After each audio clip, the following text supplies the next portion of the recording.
Assalamualaikum warahmatullahi wabarakatuh.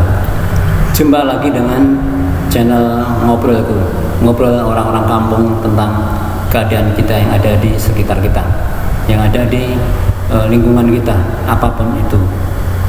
Tentunya yang positif, yang mengenai tentang keadilan dan kebenaran, tentu yang paling kita cermati ya. Apapun itu, dari kampung itu kadang-kadang juga merasakan apa yang terjadi di luar sana. Salah satunya contohnya ya tentang keadaan negara kita sekarang, keadaan lingkungan kita, gimana tentang harga beras, gimana tentang harga pupuk, gimana tentang kebijakan-kebijakan pajak, gimana tentang TKA, gimana tentang pandemi, gimana tentang politik dan sosial, ekonomi dan budaya tentunya. Oke, sekarang hari ini ada berita nih dari CNN ya. Saya bacakan ini. Itu hari ini juga Habib Rizik itu katanya hari ini itu bebas katanya ya, kemarin itu. Tapi sekarang ternyata hari ini kok gak jadi, apa sebabnya? Yuk kita baca dulu. Ini dari pengacara Habib Rizik ya, Bapak Januar dan Pak Evan itu. Pengacara sebut Habib Rizik batal bebas, ditahan 30 hari lagi. Wah, apa nih, kasus apa lagi ini? Jakarta, CNN Indonesia. Mantan imam besar Front Pembela Islam FPI Habib Rizik batal mendapatkan pembebasan penjara dari kasus yang mendera kerumunan Petamburan dan Megamendung. Rizik seyogyanya bebas pada hari ini berdasarkan ketentuan vonis Hakim PN Jakarta Timur. Kabar tersebut disampaikan pengacara Habib Rizik Sugito Atmo Prawiro. Rizik diperpanjang penahanannya selama 30 hari ke depan. Nah, di sini ditulis Rizik ya. Apa salahnya ya wartawan yang nulis pakai Habib Rizik juga nggak masalah sebenarnya ya. Atau disebut HRS ini di sini Habib disebut Habib Rizik, disebut Habib apa disebut Rizik gitu aja di sini. Nah, kita ikuti aja, enggak apa-apa, kita baca. Ya, diperpanjang betul 30 hari lagi dengan alasan terkait proses perkara lainnya yang belum putus, yakni RS Umi. Itu keputusan dari Pengadilan Tinggi DKI Jakarta, ujar Sugito kepada CNN Indonesia.com Senin, berarti hari ini ya. Pak Sugito itu pengacaranya Habib Rizik ini kok nggak jadi bebas? Seharusnya kalau ada kasus yang lain harusnya pulang dulu atau bagaimana dulu, ini kan langsung ditahan. Hari ini masalah Megamendung dan Petamburan sudah selesai sebetulnya, ya sudah dibayar dan sudah menjalani selama 8 bulan. Nah, harusnya hari ini, tapi kan masalah swab di RS Umi itu kan juga masih abu-abu ya. Tapi dari pihak keamanan menahan lagi Habib Rizik, tahan lagi selama 30 hari ke depan masalah masalah swab di RS Umi. Nah, kita baca lagi ya. Sugito belum menjabarkan secara detail terkait kondisi kliennya usai keputusan perpanjangan penahanan tersebut. Hal senada disampaikan kuasa hukum Rizik lainnya, Evan Tuan Kota, bukan tuan desa ya, atau tuan kampung, ini tuan kota. Sugito belum menjabarkan secara detail terkait kondisi kliennya secara putusan. Saya ulangi lagi. Ini Evan Tuan Kota. Jadi kalau perkara Petamburan dan Megamendung harusnya Habib hari ini bebas. Hari ini beliau tetap ditahan selama 30 hari ke depan, ujar Evan Tuan Kota. Ya benar kan, masalah kerumunan Megamendung dan Petamburan itu sudah dijalani, sudah didenda dan sebagainya, sudah selesai hari ini harusnya.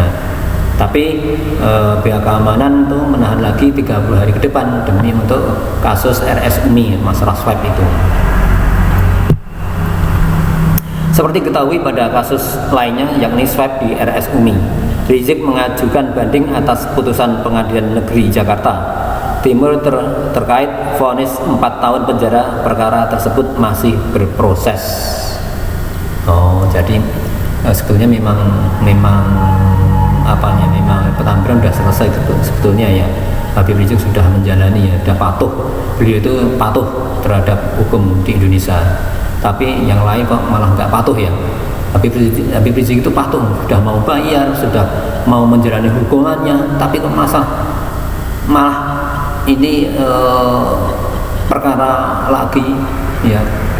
Kan kalau urusannya untuk khawatir melarikan diri atau khawatir merusak bukti-bukti ya saya kira tidak ya.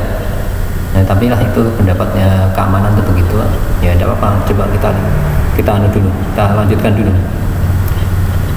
Adapun yang terkait kasus kerumunan Pertamburan dan Megamendung, Rizik telah ditahan oleh kepolisian sejak Desember tahun 2020 sesuai dengan lama vonis yang diberikan hakim dalam kasus tersebut, yakni 8 bulan bui.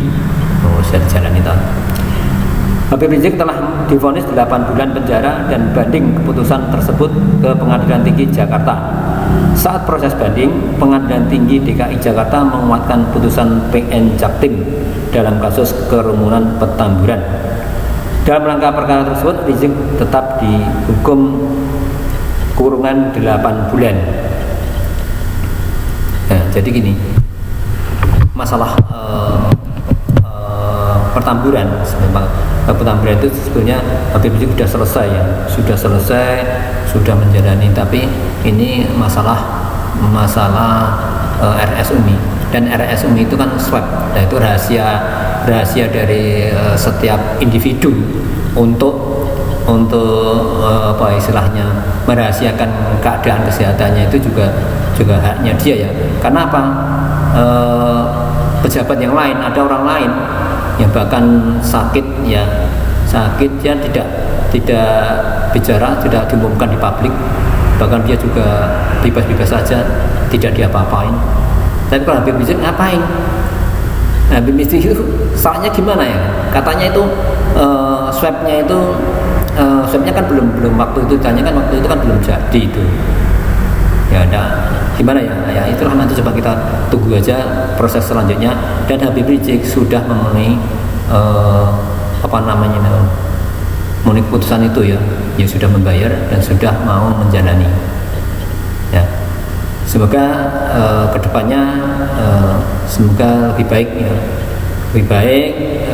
keadilannya juga bisa ditegakkan seadil-adilnya. Siapapun yang memang melanggar ya kita tidak rendah ya lepaskan gitu aja.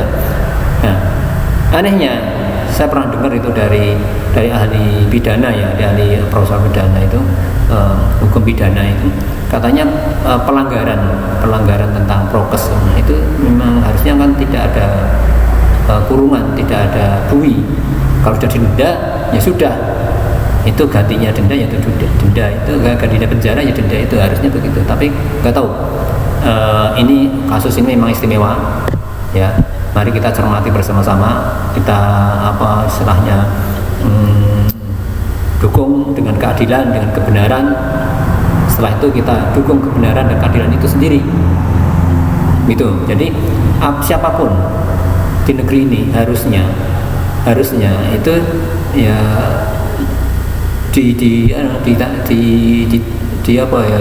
ditangani ya, atau harus sesuai dengan prosedur hukum yang berlaku, yaitu keadilan itu sendiri. Karena kalau tidak nanti gimana kita mau berpihak percaya kepada siapa lagi kalau tidak pada hukum lagi. Katanya kita sepakat bahwa hukum adalah panglima tertinggi, kita harus patuh tentang hukum, peraturan yang berlaku. Ya, harusnya peraturan yang berlaku itu juga harus dilakukan yang benar-benar siapapun itu. Agar pengadilan sendiri itu jadi jadi terhormat. Apa sebabnya hakim itu dikatakan yang terhormat ya, Bapak Hakim yang terhormat? Nah, itu karena beliau itu kan yang bisa yang memutuskan gitu, merah putihnya, salah hendaknya. Nah itulah karena makanya kita di Indonesia berharap ya pengadilan itu bisa berjalan dengan benar-benar adil, ya, tidak diintervensi dari pihak manapun.